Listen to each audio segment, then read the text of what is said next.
গোটা এশিয়ার ফুটবল ইতিহাসে তৃতীয় ফুটবলার এবং দক্ষিণ এশিয়ার প্রথম ফুটবলার হিসেবে ইতিহাস গড়ার দ্বারপ্রান্তে বাংলাদেশের হামজা চৌধুরী।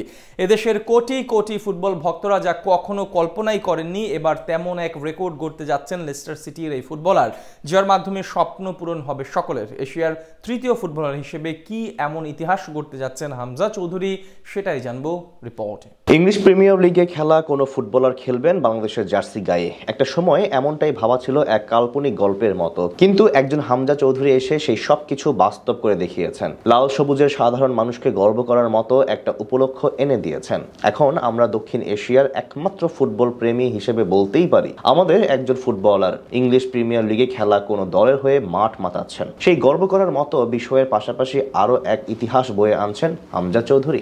এবার গোটা এশিয়ার ফুটবল ইতিহাসে তৃতীয় খেলোয়াড় হিসেবে অনন্য মাইল ফলক স্পর্শ করতে যাচ্ছেন এই মিডফিল্ডার। হামজার ক্যারিয়ার শুরু হয় লেস্টার সিটির একাডেমি থেকে। এরপর এই ক্লাবটির বিভিন্ন স্তরে খেলেছেন তিনি। যদিও গত সিজনের ধারে শেফিল্ড ইউনাইটেডে খেলতে গিয়েছিলেন, তবে এবার মৌসুমে তিনি খেলবেন লেস্টার সিটির হয়েই। এমনকি প্রথমবারের মতো ক্লাবটির ক্যাপ্টেন্সি করানোর দায়িত্ব উঠতে পারে তার কাঁধে। প্রি সিজনের দুটি ম্যাচে নেতৃত্ব দিয়েছেন তিনি। বিশ্লেষকদের মতে মূল সিজনের প্রথম ম্যাচ থেকেও ক্যাপ্টেন্সি করবেন হামজা।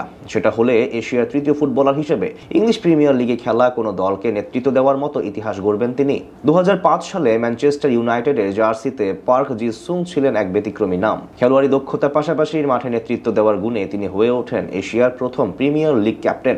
তারপরে বড় মাইল ফলক আসে 2023 সালে, যখন দক্ষিণ কোরিয়ার সন হিউং মিন টটেনহ্যাম হটস্পারের স্থায়ী অধিনায়ক হন। সন শুধু দলের নেতৃত্বই দেননি, বরং ইউরোপা লিগ জয়ে গুরুত্বপূর্ণ ভূমিকা রেখে প্রমাণ করেছেন এশিয়ান ফুটবলারও নেতৃত্বে বিশ্ব সেরাদের মতোই সফল হতে পারেন। তাদের পর এখন সেই ইতিহাস গড়তে যাচ্ছেন বাংলাদেশের হামজা দেওয়ান চৌধুরী। লেস্টার সিটির একাডেমি থেকে উঠে আসা হামজা চৌধুরী সবসময় ছিলেন আলাদা ধরনের মিডফিল্ডার। ডিফেন্সিভ মিডফিল্ড পজিশনে তার ঠান্ডা মাথার সিদ্ধান্ত, ট্যাকলিং এর নিখুঁততা এবং খেলার গতি নিয়ন্ত্রণের ক্ষমতা তাকে লেস্টারের গুরুত্বপূর্ণ খেলোয়াড়ে পরিণত করেছেন। তাছাড়া এবার সিজনে লেস্টার সিটির সবচেয়ে অভিজ্ঞ খেলোয়াড়দের একজন তিনি, তাই তার উপর আস্থা রাখতে চাইছে ক্লাবটি, যেটা হলে নিশ্চিতভাবে বাংলাদেশের ফুটবল প্রেমীরা গর্ব করার মতো একটা নতুন বিষয় পাবে, যেমনটা হয়তো আজ থেকে 2-3 বছর আগেও কেউ কল্পনাও করেনি। চলতি বছর মাতৃভূমির টানে বাংলাদেশের হয়ে খেলতে আসেন হামজা চৌধুরী। তার আগমনের পর রাতারাতি অনেক কিছু পাল্টাতে শুরু করে দেশের ফুটবল কাঠামোতে।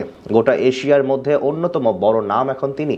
বঙ্গপারের হয়ে তার খেলতে আসার খবর ছড়িয়ে পড়ে পুরো বিশ্ব মহলে। এমনকি তার কাছ থেকে অনুপ্রেরণা পেয়ে অনেক ফুটবলার এখন নিজেদের মাতৃভূমির হয়ে খেলার জন্য অনুপ্রাণিত হচ্ছেন। সেদিক থেকে বলা চলে অনেকের জন্য রোল মডেলে পরিণত হয়েছেন হামজা চৌধুরী।